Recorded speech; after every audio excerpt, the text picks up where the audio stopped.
Mga boss, sabi ni Claire Castro, DOJ to decide if Romualdez can be a state witness on flood control. Ito yung nakaka-PI. Bakit mga kababayan?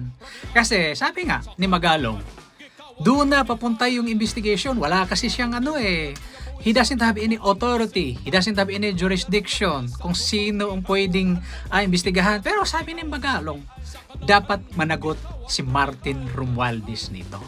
Bakit?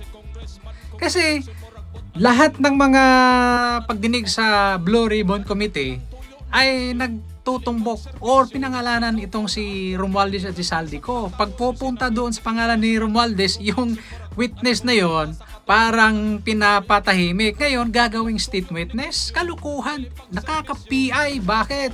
Kasi kung gagawin itong state witness, itong mukong na to, ay mawawala ng kaso. Paano yung